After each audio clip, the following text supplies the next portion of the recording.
Korupsinya saya kira Pertamina ini sudah lama kan, meskipun yang ditangkap adalah oknum, tapi kayaknya ini terstruktur ya. Orang mau bertobat pun susah. Orang, saya mau bertobat, mau baik sekarang, susah karena lingkungannya udah kotor semua.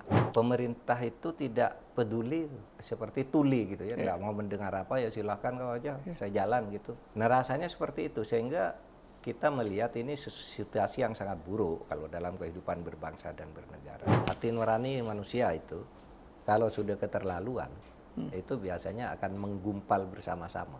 Sekarang saya melihat banyak yang mulai tidak berani bicara, dan para pejabat itu yang seharusnya memberi penjelasan kepada publik, seharusnya tampil sehari-hari memberikan mengupdate situasi, tidak ada tuh sekarang ya, kayak ketakutan gitu untuk berbicara. Nah ini tidak bagus, negara harus normal-normal aja lagi.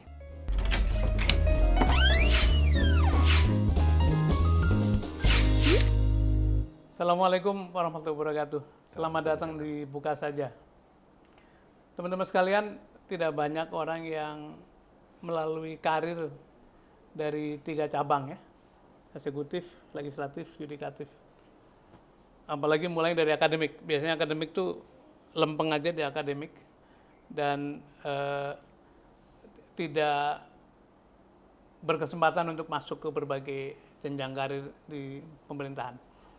Tamu kita hari ini adalah seseorang yang sangat lengkap track record-nya, memulai karir sebagai akademisi, kemudian masuk ke pemerintahan sebagai eksekutif, sebagai menteri, kemudian masuk ke legislatif sebagai anggota DPR, tapi juga kemudian memimpin satu lembaga yang sangat strategis, yaitu Mahkamah Konstitusi. Pasti sudah menebak-nebak kira-kira siapa ya. Nah, belakangan beliau menjadi Menteri Koordinator Bidang Politik, Hukum, dan Keamanan, dan akhirnya pada Pilpres 2024 menjadi pasangannya Mas Ganjar Pranowo sebagai calon wakil presiden. Tamu kita adalah Prof. Mahfud MD. Pak Dirman. Terima kasih, Prof. Terima kasih. Kehormatan bisa hadir di Buka Saja. Terima kasih undangannya. Saya pernah bertemu dengan Prof. Mahfud ketika saya menteri, kemudian pesan dari beliau ini begini katanya, kurang lebih. Pak Dirman ini sudah terjebak sebagai orang baik katanya. Tidak, Anda nggak bisa ngapa-ngapain gitu. Pesan itu saya ingat terus, dan saya kira memang menjadi orang baik itu tantangannya besar sekali. Dan hari ini kita mengalami satu cerita yang luar biasa, terutama di tempat yang saya pernah huni ketika itu di SDM dan di Pertamina. Tapi itu sebagai latar belakang saja. Sebetulnya apa yang pernah Prof. Mahfud katakan bahwa kita ini dikepung oleh korupsi, oleh koruptor bahkan ya. Saya kira itu kita rasakan. Nah, saya ingin mulai dengan bagaimana pandangan Prof soal apa yang terjadi di Pertamina sekarang dan implikasinya apa bagi kehidupan yang lebih luas dalam negara maupun masyarakat.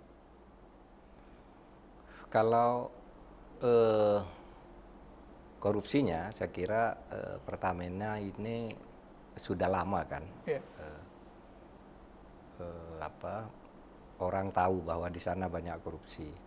Bahkan dulu salah satu alasan mengapa kita melakukan reformasi karena ada titik-titik sektor korupsi yang kuat. 1 di Pertamina, 2 di perpajakan, lalu 3 di pertanahan gitu ya. Pajak tambah cukai, pajak dan cukai gitu. Itu sejak dulu memang tempatnya korupsi. Sampai sekarang rasanya masih itu, dan sekarang kita lihat Pertamina ini meledak kasus korupsinya, meskipun sebenarnya penanganan atas korupsi di Pertamina sudah sering ya, cuma yang sekarang menjadi lebih besar karena nampaknya dilakukan secara terstruktur. Meskipun yang ditangkap adalah oknum, tapi kayaknya ini terstruktur ya. Sulit orang percaya bahwa itu tidak dilakukan secara bersama melalui struktur yang tersedia dengan seluruh stratifikasinya. Nah, kalau melihat ini sebenarnya ya ini hanya kebetulan aja yang menonjol pada saat-saat ini adalah soal Pertamina. Kita kan tahu semua sektor kan, semua sektor. Kemarin ribut tentang laut, lalu emas juga, hutan, dan macam-macam lah semuanya. Di kantor-kantor pemerintah Pak Dirman itu juga begitu. Sehingga memang betul yang pernah saya katakan kepada Pak Sudirman dulu, orang baik terjebak masuk itu pertama mungkin tidak bisa memberi kontribusi yang diharapkan oleh publik dan oleh kita sendiri yang ingin masuk, itu sudah lumayan. Yang terjadi kemudian malah ikut terseret. Tadinya orang yang baik-baik itu menjadi tidak baik juga, terpaksa ikut korupsi kan. Kalau kita lihat misalnya perilaku aparat gitu ya, sama aja ketika dia masih di Taruna, masih sekolah, inginnya membela Indonesia dan sebagainya, tapi begitu masuk karena atasannya itu sudah terkontaminasi, lalu bawahnya ini paling tidak kalau ingin mencari selamat tidak ikut ya jawabnya kalau ada apa-apa nunggu petunjuk atasan kan gitu kan. Kan sering begitu. Nah, kalau dia tidak begitu terlempar dia dari posisinya. Nah, itu posisi sekarang. Sehingga saya pernah mengatakan sekarang ini ya orang mau bertobat pun susah. Orang saya mau bertobat, mau baik sekarang susah karena lingkungannya udah kotor semua. Saya pernah memberi contoh gini. Dulu Pak Sudirman di awal reformasi itu pernah mendengar ada seorang jaksa tinggi yang hebat sekali kan, di Sulawesi Selatan, hebat sekali. Baharudin Lopa. Hah? Baharudin Lopa. Itu jaksa agungnya. Oh jaksa. Bukan, ini Pak Gagu namanya, kepala kejaksaan tinggi, nangkepi koruptor semua. Terus suatu saat dia mentersangkakan seseorang yang katanya ini orang kuat. Betul, begitu dia tersangkakan orang itu, besoknya dipecat oleh Andi Galib, oleh jaksa agungnya. Rakyat kan marah, loh ini jaksa tinggi paling bagus, paling reformis gitu, kenapa kok dipecat gitu. Dia juga protes. Akhirnya apa? Pak Jaksa Agung, Pak Andi Galib itu mengatakan siapa bilang dia bagus. Dia jaksa tinggi di sana, sebelum itu dulu jadi jaksa di Manado, di ini nerima suap juga banyak katanya. Akhirnya orang ini. Nah, ini situasi seperti ini ya terjadi sekarang. Orang mau baik, misalnya hakim mau memutus dengan baik-baik, diteror Pak. Kamu tidak mutus sesuai dengan pesanan saya, kamu kemarin kan sudah nerima. Dulu pernah nerima dari saya. Saya buka kalau enggak, akhirnya enggak bisa tobat dia. Ikut irama di mana dia harus berbuat jelek. Saya membaca itu sudah lama dan selalu muncul indikasinya di setiap ada kasus. Orang enggak bisa, mau berbuat baik pun enggak bisa. Orang menceburkan diri ke DPR misalnya ya, ya kan? Wah, idealismenya tinggi ketika masuk sana. Sesudah masuk, itu ya enggak bisa berbuat apa-apa juga, dihegemoni oleh kekuasaan. Nah, ini sekarang situasinya, sehingga kalau saya ditanya apa implikasinya, sekarang ini kita melihat ke sudut manapun di Indonesia Pak, ini ada korupsi kan. Yang menarik dari kasus Pertamina, saya kemarin menyatakan di berbagai forum, itu wajah yang pakai rompi oranye jingga ya, itu kan muda-muda ya, muda-muda, kepala 40-an barangkali. Sementara kalau lihat ke belakang, itu volume yang dikorupsi makin hari makin besar. Ini sebetulnya gejala apa menurut Prof? Apakah memang anak-anak muda sudah tidak lagi bisa, dulu kan barangkali ya sekolah tadi berkarir, kemudian awal masih idealisme gitu ya, di tengah-tengah mulai masuk arena politik, mulai ikut main. Ini kan anak-anak profesional harusnya gitu. Menurut Prof ini apa yang sedang terjadi? Saya tidak tahu persis apa yang bisa menjelaskan itu, tapi menurut saya kalau melihat kecenderungan setiap orang masuk ke lembaga-lembaga pemerintahan itu kemudian tercemar oleh kubangan politik yang sudah buruk, sehingga sulit orang mau maju, mau jujur kalau tidak ikut bermain. iya, kalau tidak ikut bermain. Nah, itu sebabnya kemudian yang bisa bermain itu atau yang bisa naik posisinya itu kan orang-orang yang punya bakat tercemar, kan gitu ya, bakat untuk dicemari. Yang lain kan banyak yang tersingkir, ada yang cari selamat tapi tidak melawan. Nah, yang melawan itu tidak dalam posisi menentukan, kan gitu. Nah, itu problem kita sekarang ini. Dan betul saya mengikuti pernyataan Pak Sudirman kemarin itu terjadi regenerasi ya. Regenerasi. Kalau saya nyebut, teman saya dulu nyebutnya itu sekarang terjadi peternakan koruptor. Aduh. Di mana-mana tumbuh koruptor baru, dan yang tidak koruptor sulit masuk gitu. Atau kalau tidak mau koruptor sulit masuk ke dalam sekarang yang sedang tumbuh. Dan ini bagi saya atau bagi kita lah tentu sangat mencemaskan ya, situasi seperti ini. Ada lagu yang kemarin populer kan, bayar. Yang sebetulnya kalau mau jujur, mungkin tidak hanya polisi itu yang mengalami stempel begitu kan. Iya. Mau ngubah undang-undang, bayar gitu. Iya. Mau ngubah persyaratan menjadi wapres, bayar juga gitu ya. Bahkan bayarnya kadang-kadang dengan itu.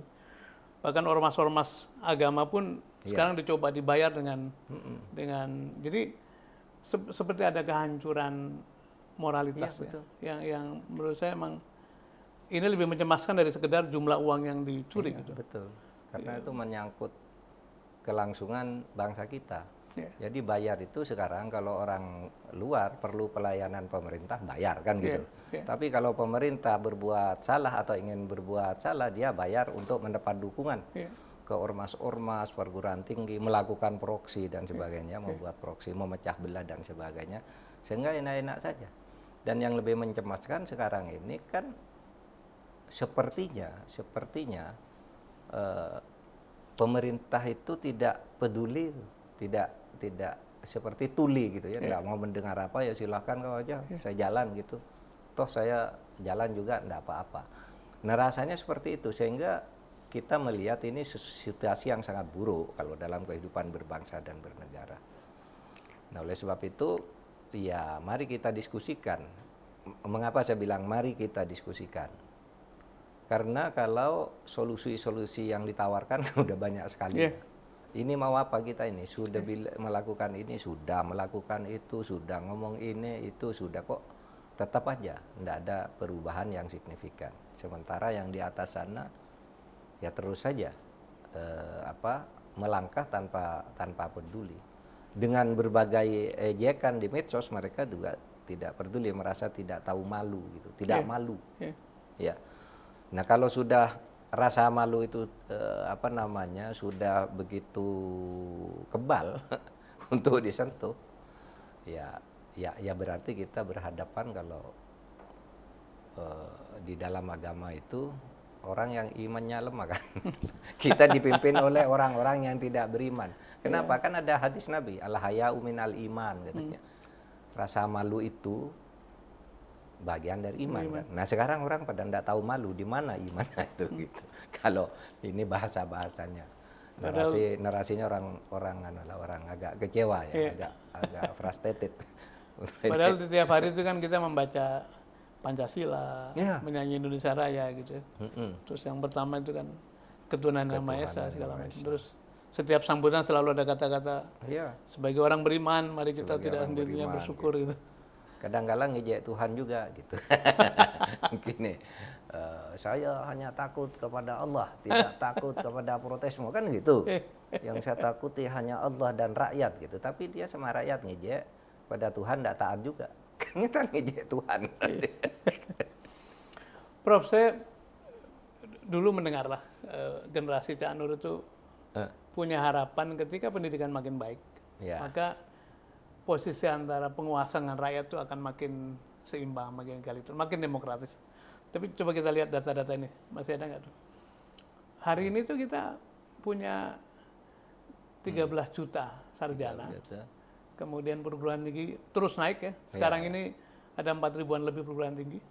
Kemudian jumlah profesor itu terus-menerus naik. Sekarang ada 8.000-an profesor. Tetapi juga yang tidak kalah menarik adalah penerima beasiswa LPDP itu sudah mencapai 39.000 orang. Sebagian mereka sudah ada dalam karir pemerintahan dan juga perusahaan. Tapi penerima beasiswa lain-lain kayak Kemendikbudristek, Kemenak, perbankan, perminyakan dan sebagainya itu mungkin sudah sampai 100.000 orang tiap tahun. Yeah. Artinya secara relatif kan jumlah orang berpendidikan makin banyak, makin besar. Tapi tadi kelihatannya makin ke sini kok cara mengatur negara bukan lagi mengindahkan sains, mengindahkan norma, mengindahkan etik. Yang itu kan merupakan bekal dari orang berpendidikan. Tapi seperti mereka punya asumsi sendiri, kemudian biarlah itu yang cerewet-cerewet, anak sekolahan katanya. Nggak usah didengarkan. Ini bagaimana menghadapi ini semua? Ya saya normatif saja ya. Mungkin seperti yang banyak disuarakan orang. Sekarang ini pendidikan moral, keteladanan dari para pemimpin itu kan sudah sangat sudah sangat kering gitu ya. Pendidikan moral di sekolah-sekolah juga kan agaknya sudah terlalu liberal dan terlalu kontestatif ya menurut saya. Kontestasi sih boleh ya. Tapi lalu diadu secara liberal gitu lalu menimbulkan paling tidak di dalam imajinasi dan perasaan itu kasta-kasta bahwa saya lebih hebat dari Anda. Dan kemudian kehidupan kita menjadi lebih liberal karena apa? Karena kemudian yang diperebutkan banyak. Ya, Pak. Kalau dulu kan yang diperebutkan sedikit karena yang dieksplorasi dari kekayaan alam sedikit, aslinya masih sedikit, orang ya hidup sederhana biasa. Sekarang begitu meledak, melimpah ruah gitu. Lalu ketahanan moral lemah, ya kemudian itu terjadi rebutan ya.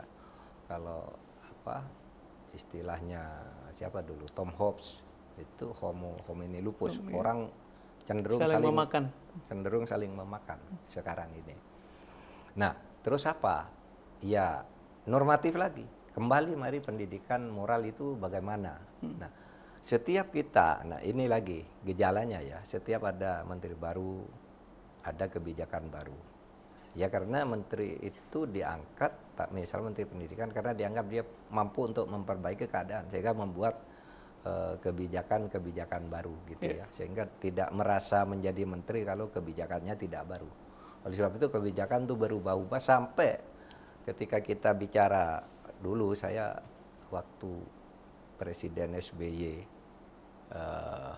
periode kedua, saya ketua MK itu pernah menggagas gimana kalau kembalikan pendidikan moral Pancasila dan sejarah perjuangan bangsa gitu, itu agar diajarkan lagi, karena sejarah perjuangan bangsa itu memberi pesan moral juga, semangat mencintai tanah air, pendidikan moral Pancasila atau budi pekerti waktu kita kecil dulu.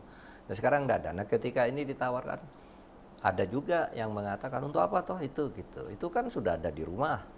Misalnya dulu ketika kita bicara, mari pendidikan Pancasila ini diurai secara lebih mendalam, kemudian diajarkan di sekolah-sekolah, di kampus-kampus. Ada yang bilang untuk apa? Kan sudah sejak kecil sudah belajar itu.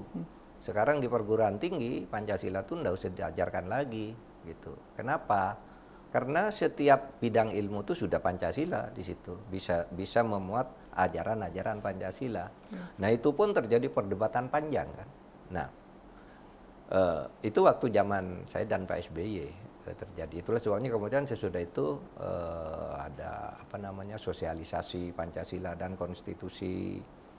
Kemudian pemerintah selanjutnya membentuk BPIP, pemerintah juga merevisi undang-undang pendidikan, memasukkan itu semua. Tapi hasilnya belum juga. Sehingga ketika suatu saat saya tidak tahu apa ditanya, Pak Mahfud, teori apa lagi yang bisa kita pakai untuk menyelesaikan negara ini? Iya, saya bilang, saya tidak tahu. Teorinya tuh sudah habis di gudang, sudah keluar semua. Buku sudah kita baca semua. Kalau bidang hukum Pak ya, kita baca apa tentang teori hukum? Sudah ada di undang-undang itu. Tidak ada teori hukum apa yang belum masuk. Kita buatkan undang-undangnya. Sudah semua coba.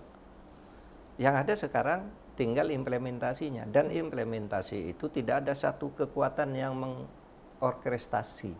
Semuanya jalan, semuanya korupsi sendiri-sendiri lah Bapak. Semuanya korupsi sendiri-sendiri. Sehingga saya katakan ya teorinya hanya tinggal satu aja. Di dalam struktur ketatanegaraan itu hanya presiden. Misalnya presiden yang bisa membersih polisi. Karena presiden polisi itu secara struktural selalu berkata di bawah presiden. Iya. Ya, di bawah Kapolri itu tunduk ke Polri, tunjuk ke bawahnya, ke bawah juga tunduk semua. Berarti Kapolrinya ini, kalau Kapolrinya kira-kira nggak bisa itu kan tinggal presiden. Sama semua institusi itu. Itulah sebabnya saya katakan saya tidak tahu apakah ini benar atau tidak, atau sekedar harapan ya Presiden Prabowo segera mengambil langkah-langkah tentang ini. Tetapi susahnya Presiden Prabowo sudah mengatakan lebih dulu Indonesia baik-baik aja kok gitu. Siapa bilang Indonesia gelap gitu kan? Tidak ada. Bukan malah mencari masalahnya. Siapa bilang Indonesia gelap? Indonesia ini nanti tahun 2050 dia nyebut. Kalau di dalam peta jalan kita akan 2045. 2050 akan sudah menjadi lebih besar dari Inggris, lebih besar dari Jepang atau apa gitu yang kemarin pidato. Jadi Indonesia tidak gelap, Indonesia terang. Lalu ditimpali oleh yang lain, ya kalian aja yang gelap kan itu. Ini tidak bijaksana jawaban begitu tuh. Tidak bijaksana karena ya saya ingat sebagai kritik ini kan dulu Pak Prabowo sendiri yang mengatakan Indonesia gelap, iya kan? Masih ingat pidatonya. Sekarang udah dibandingkan pidato Pak Prabowo yang sekarang bilang tidak gelap dan ketika bilang Indonesia gelap. Saya ikut dalam tim kampanye Pak Prabowo. Ikut kan? Iya kan? 2018 Indonesianya kan bubar katanya. Kan karena gelap itu. Tapi sekarang bilang terang. Ya, enggak apa-apa, itu kampanye politik. Tapi yang penting bagi saya bagaimana kita menjaga agar negara ini selamat. Gitu. Jadi tidak ada sense of crisis kelihatannya. Iya. Tidak ada sedikit sense of ke crisis. reformasi ya, Prof. Kan saya mahasiswa waktu itu sebagian, saya dosen muda, tapi ngiring mahasiswa ke Senayan waktu itu, teman-teman nemenin mahasiswa. Tahun 98 ya. Dan sebetulnya sejak itu kan seluruh instrumen yang kita perlukan untuk bernegara dengan baik itu dibikin kan. PPK diperkuat, ada PPATK, ada KPK, ada MK, ada Komisi Yudisial, ada Komisi Kepolisian, Kejaksaan segala macam. Jadi KPPU untuk persaingan usaha. Semua auxiliary agency itu disiapin dengan masukan supaya kita bekerja dengan sistem gitu. Tetapi makin ke sini, terutama 10 tahun terakhir, kita harus memberi kredit pada Pak SBY karena dengan segala kritik pada beliau kan boleh dibilang menjaga sistem bekerja gitu. Tapi di tangan presiden terakhir sebelum Pak Prabowo ini semua diruntuhkan. Dan saya berpendapat sebetulnya itu ada kaitannya dengan maraknya praktek korupsi karena tadi seluruh instrumen dilumpuhkan dengan cara membayar, menekan begitu. Tentu dengan uang. Nah, uangnya dari mana? Uangnya uang yang dihasilkan dari proses-proses yang tidak halal itu. Jadi saya ingin bertanya pada Prof ini, kalau kita sebut sebagai kubangan itu ya, ini bagaimana bangsa ini bisa mentas dari kubangan ini? Tentu tadi ujungnya nanti adalah leadership, tapi saya akan kembali ke sana. Nah sekarang kalau sebagai bangsa kita harus bagaimana tuh menghadapi ini semua? Jawaban saya teoritis lagi, tinggal kita berani apa tidak. Kalau ada seember air kotor gitu kan, itu ya ditumpahkan aja, dibuang, diganti air baru, kan gitu kan. Itu yang dulu disebut lustrasi ya. Potong aja, potong ganti gitu. Kalau enggak, ya airnya dibuang pelan-pelan, satu gelas dibuang, masuk yang baru, satu buang masuk yang baru. Nah itu adalah proses ya perubahan secara pelan-pelan, mulai diputihkan lah gitu ya, dalam ukuran tertentu diputihkan. Tapi di Indonesia kan susah ya. Air yang masuk Yang Iya, bersih itu iya. langsung Malah ikut ikut kotor, kotor. langsung ikut kotor, susah. Iya. Sehingga menurut saya memang ya, tapi ya perlu keberanian dan komitmen bersama untuk mengganti air ini semuanya. Tapi kalau berproses seperti sekarang ini sedikit masuk ikut hitam semua.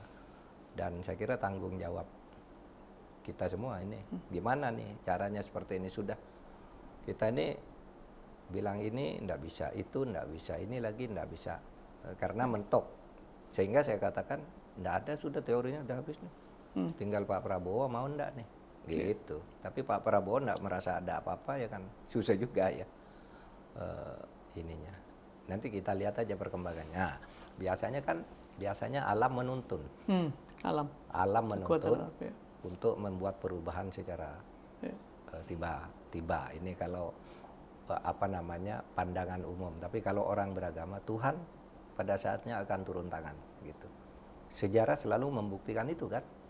Tahun 65 tidak ada orang yang menyangka Bung Karno bisa dijatuhkan. Tahun 63 ya, begitu kuatnya. Kuat sekali. Begitu kuat. Tapi begitu mudahnya jatuh. Pada saat yang sama Pak Harto. 98. Waduh, gila itu Pak Harto. Tapi hanya 2 bulan sesudah dinyatakan didukung oleh 100% rakyat Indonesia pada tanggal 11 Maret tahun 1998, 21 Mei jatuh dengan sangat mudah dalam arti ya rakyat berjuang dengan keras, tetapi jatuhnya mudah, tidak seperti yang dibayangkan. Nah, menurut saya sebelum orang itu jatuh lebih baik menyadari saya ini harus kemana, mundurlah sedikit dulu melihat apa yang di depan tuh ada apa gitu. Mungkin itu perlu menjadi bahan renungan karena alam tuh punya hukumnya sendiri. Ada yang berteori 2 aspek. Satu, ketika krisis politik dan ekonomi bertemu, itu sesuatu yang tidak bisa dibendung. Satu lagi adalah 66 maupun 98 yang memulai itu kan kalangan terdidik. Kelas menengah, orang-orang yang kritis, yang dalam zaman normal biasanya suka dibully, dianggap terlalu cerewet segala macam. Pertanyaan saya adalah, apakah tanda-tanda akan seperti ini itu sekarang mulai terasa atau kita terlalu dini menyimpulkan seperti itu? Sudah mulai terasa karena akhir-akhir ini saya banyak berkeliling ke kampus-kampus. Ya mereka merasakan kegelisahan yang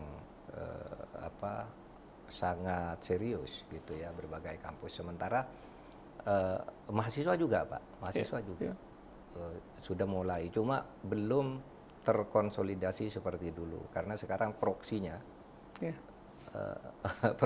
itu agak kuat juga. Misalnya sebuah kampus menyatakan itu lalu dibikin tandingan aja, pernyataan lain. Tinggal bayar orang, bayar mahasiswa begini, ini bayar begini. Masing-masing merasa punya hak. Saya juga punya hak, saya punya hak. Tapi menurut saya pada saatnya, satu, orang membayar orang itu kemampuannya terbatas, ya kan, untuk melakukan hal-hal seperti itu. Gitu. Lalu yang kedua, hati nurani manusia itu kalau sudah keterlaluan itu biasanya akan menggumpal bersama-sama gitu. Nah, itulah sebabnya menurut saya daripada menunggu itu lebih baik diperbaiki sekarang, lalu diakomodasi nih suara-suara kampus itu agar tidak terjadi sebelum tahun 65 dan tahun 98 yang kemudian tidak bisa dibendung. Sekarang orang sih boleh aja mengatakan kampus gampang, dosen gampang. Iya, dulu juga Pak Harto bilang begitu. Iya kan? Tapi pada saat orang sudah tidak mampu menahan, gelombang itu muncul sendirinya secara organik. Dan tidak ada yang merekayasa. Tidak ada yang merekayasa. Tutup sini, muncul sini. Di situ ditekan, sini datang gabung bantu. Habis. Akhirnya tidak bisa bertahan sehebat apapun, kan gitu. Nah, saya kira kita tidak ingin itu selalu terjadi. Tidak ingin menjadi tradisi perubahan kepemimpinan. Gitu. Nah, itu. Meskipun dalam teori perubahan kepemimpinan itu kan bisa terjadi dengan cara seperti itu. Di mana-mana kan. Itu dianggap melanggar konstitusi loh. Saya selalu mengatakan, loh, Pak, perubahan kepemimpinan di Indonesia itu selalu terjadi dengan cara melanggar konstitusi. Coba, Bung Karno. dulu membuat dekret presiden. Itu kan melanggar konstitusi. Betul. Tetapi karena dia membubarkan waktu itu kan Membubarkan parlemen, parlemen, konstituante, MPR, DPR itu dengan dekret itu kata Bung Hatta waktu itu, loh, Bung Karno itu kudeta gitu. Tapi kemudian karena dia mampu mengkonsolidasikan, dia membuat fatwa hukum. Wiryono Projodikoro, enggak, Bung Karno tidak kudeta. Dia menerapkan dalil salus populi suprema lex exto. Keselamatan rakyat itu hukum tertinggi, sehingga Bung Karno melanggar seluruh konstitusi demi menyelamatkan rakyat, karena keselamatan rakyat itu adalah untuk menyelamatkan negara. Pak Harto ketika menjatuhkan Bung Karno juga begitu kan dalilnya. Kok pakai super semar? Apa dasarnya super semar itu melanggar konstitusi? Tapi orang yang mendukung pada itu penting gitu, harus ada seperti itu, karena kalau tidak begitu rakyat tidak selamat. Muncul Pak Harto tahun 98 terjadi hal yang sama, ya selalu terjadi seperti itu. Tapi tidak semua presiden begitu kan, bisa diganti dengan baik-baik. Nah, kita inginnya terjadi dengan baik-baik ini, normal, jangan sampai menggumpalkan kekecewaan-kekecewaan yang menyebabkan orang membuat operasi sesar, tidak melalui jalur normal. Orang melahirkan tidak melalui operasi sesar aja keluar. Sekali kan operasi sesar itu begitu selesai normal lagi. Itu ada dasar teorinya Pak di dalam hukum tata negara. Itu teorinya Hans Kelsen itu. Dia menyebut ya memang perubahan-perubahan yang penting itu selalu dimulai dari pelanggaran konstitusi. Oleh sebab itu Prancis sampai menjadi Republik 1, Republik 2, Republik 3. Kan diusir-usir semua kan orangnya karena langgar konstitusi, bikin konstitusi baru. Sehingga kata Hans Kelsen itu kemenangan dari sebuah perjuangan massa itu menjadi konstitusi baru. Kita tidak ingin seperti itu, tapi kita sudah mengalami itu 3 kali, ya kan? Bung Karno jatuh, Pak Harto jatuh, gitu kan? Bahkan teman-teman kalau dilihat ya, dari 8 presiden, itu baru 2 yang naik maupun berhentinya dengan normal. Dengan normal. Yang pertama berhenti dengan tidak normal, yang kedua masuk tidak normal, berhenti tidak normal, yang ketiga transisi terjadi tapi berhentinya normal. Gus Dur masuknya normal, keluarnya berhentinya tidak normal. Ibu Mega masuknya tidak normal, berhentinya normal. Baru Pak SBY dan Pak Jokowi, dan diikuti dengan segala macam, saya menyebutnya kerusakan yang mungkin perlu waktu. Tapi saya ingin sedikit mengulas ini.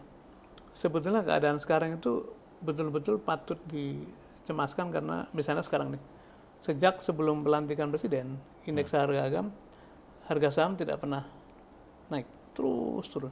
Sejak pelantikan presiden, sebelum pelantikan sampai sekarang. Naik sedikit, turun lagi, naik sedikit, turun. Rupiah juga begitu. Tapi juga di lapangan ekonomi mikro itu kan pengangguran, PHK di mana-mana gitu ya. Pekerjaan informal luar biasa banyaknya. Kalau kita jalan ke Jakarta ini, yang namanya pengemudi Gojek itu di mana-mana nongkrong muncul, artinya itu menempuh ketidakpastian. Jadi sebetulnya keadaan ekonomi kita tidak baik lah, bahkan bisa menjurus pada krisis. Sementara politik kenegaranya kan tadi kita diskusikan banyak hal soal instrumen. Jadi 2 tadi sudah mau ketemu nih antara itu politik dan ekonomi. Tapi kembali kita tidak ingin peristiwa yang pernah terjadi di 98 muncul lagi karena ongkosnya kan akhirnya bagi masyarakat kecil juga. Nah, tapi mungkin ada pandangan dari Prof. Apakah masih ada harapan untuk mendengar atau memberikan input kepada para pemegang struktur kekuasaan, termasuk partai-partai? Itu yang juga menjadi pertanyaan besar dari masyarakat. Oke, sebelum saya menjawab soal harapan itu, saya ingin menambahi aspek lain dari situasi sekarang ini. Sekarang ini sudah terjadi kooptasi yang begitu serius terhadap lembaga-lembaga negara di luar eksekutif. DPR sekarang ada yang menyebutnya DPR itu sekarang adalah lembaga eksekutif cabang parlemen, cabang DPR. Karena juru bicara eksekutif juga ada di situ. Yeah. Kepentingan eksekutif diatur di situ. Mahkamah Agung juga sudah terkooptasi begitu. Semuanya sudah terkooptasi sekarang ini. Sehingga apa? Kalau di dalam teori itu inilah situasi yang kita lihat sekarang dalam teori disebut munculnya sebuah negara autokratik legalism. Okay. Hukum itu dibuat dalam model autokrasi, di mana jika perlu sesuatu tidak ada hukumnya, dibuatkan hukum agar pemerintah itu selalu benar. Jika pemerintah ingin sesuatu, hukumnya ada tapi tidak benar, hukumnya yang ditabrak, hukumnya diubah, ditabrak dan sebagainya. Nah, situasi seperti ini sekarang sudah menjadi pembahasan masyarakat, sehingga di berbagai tempat sudah muncul tulisan-tulisan, sudah muncul seminar, kuliah gitu berbicara tentang gejala munculnya kembali autokratik legalism. Nah, apakah masih kita punya harapan gitu? Ya, namanya harapan itu selalu banyak orang mengingatkan. Kalau saya baru ketemu dengan Gus Mustafa Bisri, diskusi, kita berdiskusi apa betul Indonesia nih gelap? Ya, tidak seluruhnya, karena ada di sini terang, di sini gelap, di sini ada gitu. Sehingga harapan itu harus selalu ada, ya. Mulai dari yang mungkin ada itu. Nah, saya punya teori, ya teori main-main aja, punya apa namanya dugaan, hipotesis main-main. Mungkin, ya sekarang ini Pak Prabowo sedang mengatur strategi untuk melakukan tindakan seperti pidato-pidatonya. Kalau pidato-pidatonya kan jelas. Pemerintah itu pro rakyat, melayani rakyat, menegakkan hukum, memberantas mengejar koruptor sampai Lah kok sekarang tidak ada yang dikejar. Tetapi malah seperti ini. Sehingga saya berspekulasi begini, mungkin Pak Prabowo ini sedang menghimpun kekuatan dulu untuk menghantam. Oleh sebab itu mantan presiden dia masukkan ke bawahnya kan. Iya kan? Menjadi danantara, dia sendiri yang memimpin. Ketua parpol dikurung di situ. Orang-orang yang dulu menjadi musuhnya dijadikan menteri, wakil menteri. Sehingga semua ada di bawahnya, baru dia bertindak. Saya berharap ini yang terjadi. Tetapi apakah itu benar apa tidak, saya tidak tahu. Karena gejala-gejala lain juga. Pada waktu Pak Prabowo bergabung ke pemerintahan. Nah, tahun 2019. Kan saya ikut bagian dari kampanye. Saya menyatakan di media, saya memang bukan kader Gerindra dan bukan pengurus. Tetapi sebagai warga negara yang ikut berproses demokrasi kemarin, saya berharap sebetulnya Pak Prabowo stay di pemerintahan, di luar. Karena demokrasi butuh perimbangan. Yang menang memerintah, yang kalah menjadi penyeimbang. Kalaupun disebut tidak ada konsep oposisi. Tapi itu kan tidak terjadi kan. Dan persis saya juga punya, teman-teman punya harapan bahwa jalan ini hanya ditempuh sebagai jalan taktis. Jalan taktis. Nah, tetapi pertanyaan berikutnya adalah satu precaution gitu ya, satu kehati-hatian. Kalau di luar sudah tidak ada kekuatan yang cukup signifikan menjadi pengimbang, jangankan tidak ada saja kadang-kadang yang namanya power itu kan tend to corrupt kan, makin absolut makin corrupt absolut.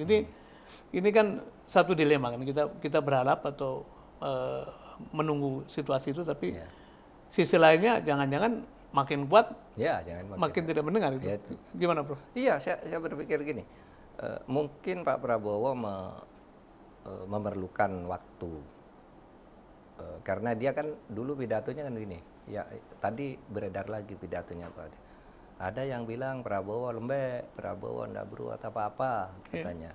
Tunggu 6 bulan lagi, gitu kan? Oke. Ya, ini kan? Belum 6 bulan, belum 6 bulan. Jadi kita masih bisa tunggu.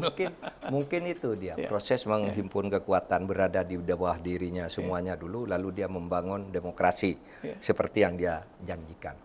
Mudah-mudahan itu, tapi juga ada yang cemas loh, kalau begitu terus sampai kapan? Gitu kan? 4 tahun, 3 tahun lagi lah ya, sudah sibuk pemilu lagi, udah nggak sempat lagi mikirin gitu-gitu. Baru bulan ketiga kemarin sudah dicalonkan lagi. Iya, sudah mencalonkan presiden lagi kan. Kita tunggu ya, tapi saya rasa memang forum ini tetap diperlukan supaya yang duduk di tribun tidak lupa lah. Gitu ya. Beberapa poin yang menuju kepada closing. Tadi kan orang terdidik mengorganisir diri kemudian mendorong perubahan. Itu terjadi di tahun 66 dan juga 99. Bagaimana cara kita, tentu sekarang sudah mulai muncul ya forum-forum diskusi seperti itu Prof katakan tadi. Udah banyak. Tapi bagaimana kita terus memperkuat konsolidasi ini, Prof? Apa yang sebaiknya kita lakukan? Itu yang selalu jadi bahan diskusi kami dengan para aktivis kampus dan civil society yang masih punya kepedulian. Ini kan suara-suaranya sekarang sudah tidak menjadi speaker lagi ya, sudah bicaranya bisik-bisik gimana ini, gimana itu. Mereka berkumpul, mari kita melakukan konsolidasi lagi, melakukan normalisasi. Lalu apa yang dilakukan? Kita tidak bisa lagi bekerja seperti dulu karena civil society-nya kan sekarang pecah, kampusnya juga begitu. Sehingga yang coba kita lakukan, saya antara lain ya berkunjung ke orang per orang yang mempunyai kesadaran seperti ini. Ya seperti saya bicara dengan Pak Sudirman. Kalau saya ke daerah, saya mengumpulkan para akademisi, tokoh masyarakat, itulah kita ngobrol apa yang harus dilakukan agar negara ini selamat. Tentu selamat itu bisa dibantah. Apakah negara sekarang tidak selamat? Tidak selamat. Kalau maksud kita selamat itu sesuai dengan cita-cita kan. Kenapa dulu negara ini berdiri? Mau kemana? Sekarang ada di mana? Jalannya apa sudah benar apa tidak? Itu namanya tidak selamat. Bukan soal kebenaran prosedural semata-mata yang kemudian itu direkayasa. Jadi kalau saya ditanya gimana ya caranya, kata Pak Sudirman tadi, saya juga tidak tahu. Maka saya ingin mendengar dari Pak Sudirman, mau gimana nih kita nih? Kalau seperti sekarang gimana Pak? Ya memang saya ingin merespon dari soal air ya. Memang kalau skenario normal itu sulit diharapkan, artinya kan ini teman-teman terus memberikan masukan lewat forum seperti ini, lewat kadang-kadang juga berdialog dengan teman-teman di pemerintahan. Bahkan teman-teman di dalam sekalipun kan sekali-kali curhat juga gitu ya. Jadi memang tidak bisa direncanakan, artinya kalau saya boleh mengamini apa yang dikerjakan Prof ya, kita terus saja berdialog dengan sesama teman-teman untuk menjaga kewarasan misalnya, tapi tidak boleh berhenti kelihatannya, karena katanya luck itu kan gabungan antara momentum dan kesiapan. Momentum kita nggak pernah tahu, nah kesiapan itu yang harus kita lakukan. Bukan kita siap-siap mau menunggu pemerintahan terjadi masalah, enggak, tapi sebaiknya warga negara, apalagi yang bersekolah itu terus-menerus membangunkan warganya untuk selalu waspada gitu. Saya tertarik pada istilah teman-teman yang di dalam juga ada yang mengeluh gitu ya. Itu betul. Jadi saya ketemu teman-teman di pemerintahan itu nggak berani ngomong sekarang, nggak berani tampil gitu. Tapi mereka tahu, mereka merasakan kok begini. Kalau Pak, Mbok gini Pak, wah gitu. Kayaknya takut, gitu ya. Takut. Menurut saya, kalau saya sih, apakah ini takut posisinya tergeser? Kalau saya kan nggak pernah takut posisi tergeser. Jangan-jangan mereka takut karena penyanderaan, karena kasus. Nggak berani ngomong Pak. Kadang-kala mau foto aja lari loh. Ada yang ada orang mau difoto sama seseorang gitu, pergi gitu. Nggak mau satu frame. Nggak mau, takut atau diketahui bosnya kali. Nah ini Pak, yang begini ini banyak di tubuh pemerintahan, ya, di kantor-kantor kementerian, banyak yang begitu sudah sebel gitu ya. Nah ini nanti kalau suatu saat timbul gerakan organik, itu akan terjadi seperti tahun 98. Semua orang-orang kantor ikut turun ke jalan, istri-istri pejabat, istri pegawai ikut menyumbang anak demo setiap hari dulu kan, sampai Pak Harto jatuh kan gitu. Kalau orang sudah tidak tahan ya Sekarang saya melihat banyak yang mulai tidak berani bicara, dan sekarang saya lihat ya, para pejabat itu yang seharusnya memberi penjelasan kepada publik, seharusnya tampil sehari-hari, memberikan, mengupdate situasi, tidak ada tuh sekarang ya. Saya kok tidak melihat kayak yang dulu agak meriah ya, menteri itu berlomba menjelaskan prestasinya. Iya toh, sekarang udah pada hilang tuh, meskipun orang yang sama masih duduk di pemerintahan. Kayak ketakutan gitu untuk berbicara. Nah ini tidak bagus yang kayak gini. Ini kan negara harus normal-normal aja lah gitu ya. Ini ada Sepertinya. teman mengirim tulisan menarik judulnya Hah. Corruption as a Career Path. How to Succeed in Indonesia Without Really Trying. Gitu. Jadi satu tulisan yang sangat agak sarkastis, tapi menurut saya menarik.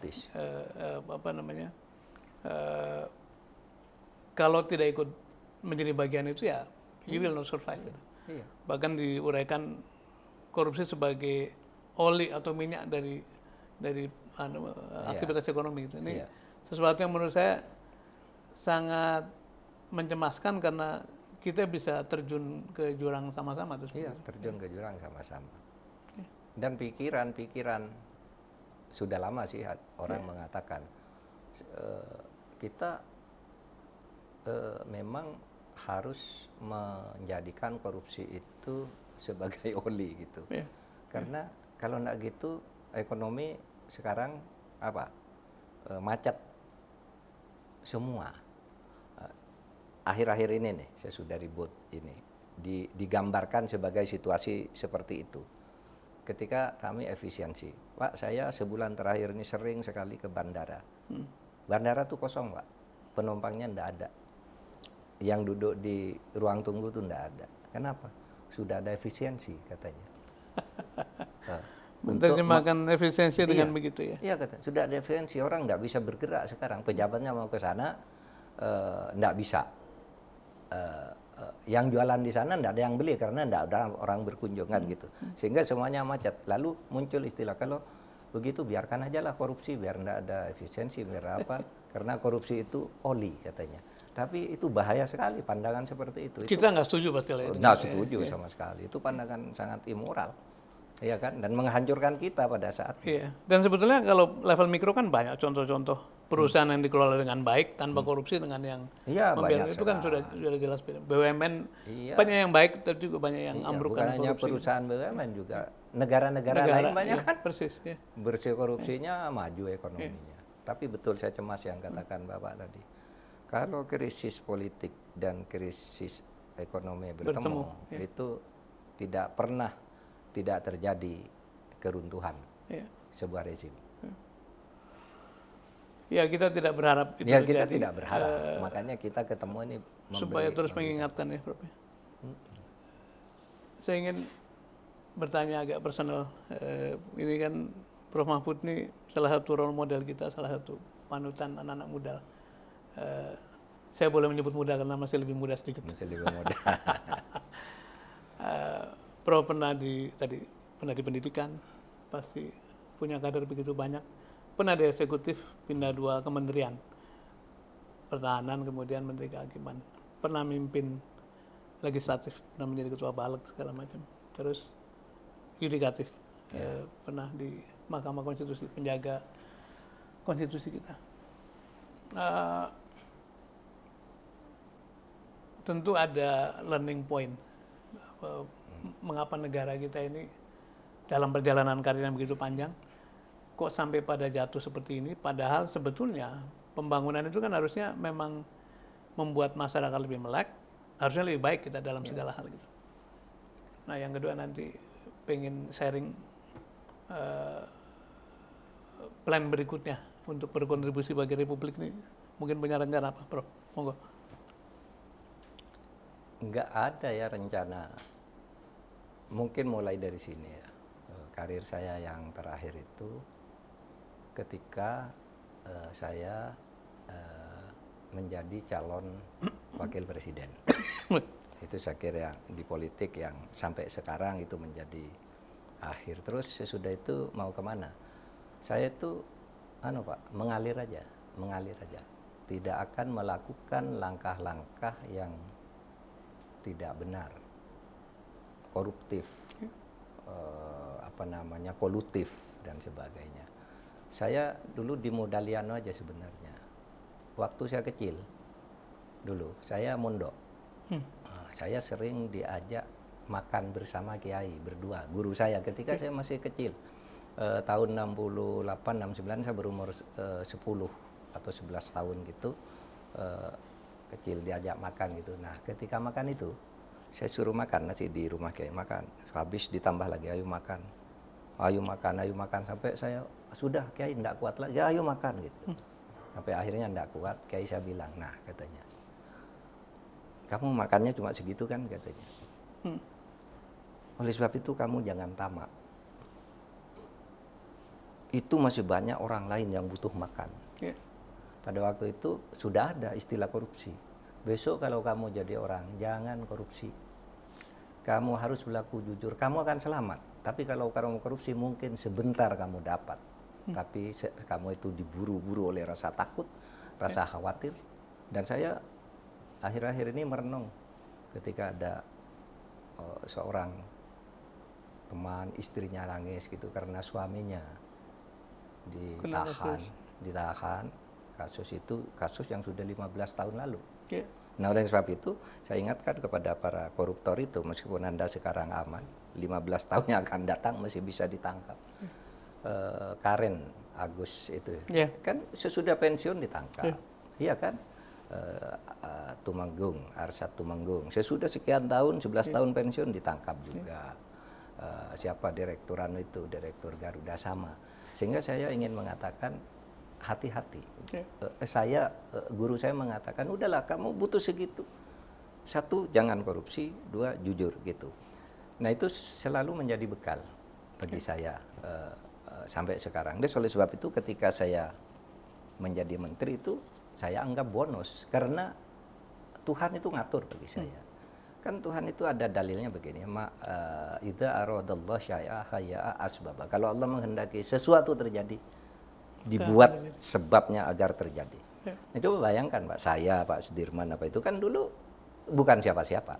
Iya toh Pak, bisa saya naik. lebih-lebih bisa sekolah SMP aja udah. Iya, bisa naik ke ya. etalase politik kepemimpinan nasional. Kok bisa terjadi? Sesuatu yang dulu tidak mungkin. Itulah Allah menciptakan sebab. Sehingga saya ngalir aja. Nggak pernah saya ingin meraih. Terus ketika saya dulu yang tahun 2019. Ingat kan? Sudah pakai baju loh, sudah dipanggil dan itu betul Pak Jokowi yang manggil, sudah di training oleh Pratikno, si Teten Mas Duki, udah Bapak sudah oke, sudah dipanggil, saya ngantar CV sendiri oleh sekretaris kabinet Pak Pramono. Tapi enggak jadi. Enggak jadi dengan sangat dramatis karena saya sudah dipanggil suruh nunggu di situ. Pak Mahfud marah, waktu itu sebentar saya. Tapi sebagai manusia kaget gitu. Kok begini? Gimana ini? Akhirnya ya saya berpikir ya enggak apa-apalah. Saya kan cuma enggak jadi wakil presiden.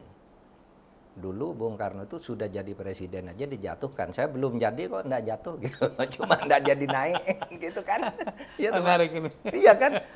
Lah, Bung Karno itu hebat sekali, berjuang mati-matian dijatuhkan. Lah saya belum apa-apa dan saya tidak sehebat Bung Karno, jauh tak ada seujung kukunya. Cuma enggak jadi, kenapa harus sedih? Saya bilang begitu kan. Sama Pak Harto. Siapa dulu kalau Pak Harto batuk gitu, seruangan itu ikut batuk. Iya kan? Waktu itu Pak Harto makan tempe, yang lain ikut makan tempe. Sama Pak Harto suruh menanam cabai semua agar rakyat cabainya, Harmoko makan cabai di depan hidang kabinet. Begitu hebatnya Pak Harto, tapi jatuh. Saya enggak seperti itu. Oleh sebab itu ya enggak apa-apa. Ini perjalanan, perjalanan. Nah, tapi kemudian menjadi Menko, ya kita jalani lagi itu sebagai pemberian Tuhan. Lalu terakhir dipanggil menjadi calon wakil presiden. Orang mengatakan, wah rugi Pak Mahfud tuh kalau enggak jadi cawapres kemarin karena jadi lagi. Enggak juga. Saya merasa terhormat bahwa saya diberi kesempatan menjadi calon wakil presiden secara resmi meskipun kemudian kalah. Itu biasa, menang kalah biasa. Malah mungkin ketika kalah itu ya sedikit kok bisa kalah ya, tapi akhirnya menyadari lah ya sudah menyatakan itu yang lebih bagus, ya silahkan aja.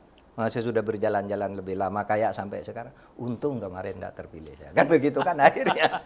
Nah selalu begitu cara menghayati hidup. Kalau saya kemarin tidak ikut cawapres, mungkin ikut kabinet, lalu kayak gini keadaannya. Apa yang akan dikatakan saya kepada rakyat? Apa yang akan saya laporkan kepada Tuhan? Ya toh.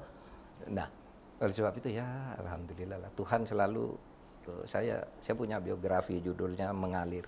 Jadi saya ngalir-ngalir aja gitu. Nggak pernah mau secara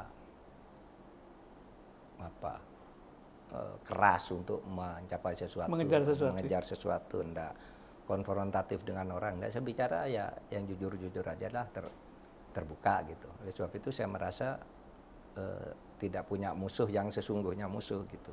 Mungkin beda politik itu di atas panggung. Di bawah panggung orang yang politiknya beda, di bawah panggung bisa berdua, salaman dan sebagainya. Karena saya memang tidak inginlah melakukan sesuatu dengan cara berlebihan, karena kan sudah ada, Tuhan sudah ngatur saya mau kemana, ini besok kemana, terus kemana, akhirnya berlabuh di mana kan gitu. Saya itu aja Pak. Kalau karir kita saya gitu. Mendoakan mudah-mudahan terus sehat dan bisa mewarnai dan bisa memberi spirit pencerahan pada anak-anak muda. Yang terakhir mungkin Prof punya pesan bagi generasi muda melalui forum ini. Iya, pesan saya singkat kepada generasi muda, bahwa generasi muda Indonesia itu adalah masa depan Indonesia. Kalau generasi mudanya tidak beres, maka Indonesia akan betul-betul gelap. Sebaliknya, Indonesia ini adalah masa depan bagi generasi muda. Anda jangan berpikir ke tempat lain. Inilah negaramu yang dianugerahkan oleh Allah, oleh Tuhan Yang Maha Kuasa, agar ini dimanfaatkan. Kamu hidup berkarir di sini, maju, hidup enak, nyaman, dan tentram. Jagalah Indonesia ini, itu maksud saya. Terima kasih. Terima kasih Prof. Teman-teman sekalian, banyak sekali ya pesan-pesan positif tadi, dan memang channel ini dimaksud untuk menjaga nilai-nilai luhur tadi, demokrasi, keadilan, meritokrasi, kejujuran, integritas dan sebagainya. Jadi terima kasih Prof untuk hadir di sini. Pak Sudirman. Kita akan ketemu di forum lain dengan tamu yang lain. Di tempat yang nyaman ini senang saya kalau terima kasih banyak. Nyaman nih tempatnya ya. Ramah lingkungan. Boleh nanti disebut alamatnya biar endorse gitu. Boleh ya. Terima kasih. Kita akhiri perbincangan ini. Assalamualaikum warahmatullahi wabarakatuh. Waalaikumsalam warahmatullahi wabarakatuh.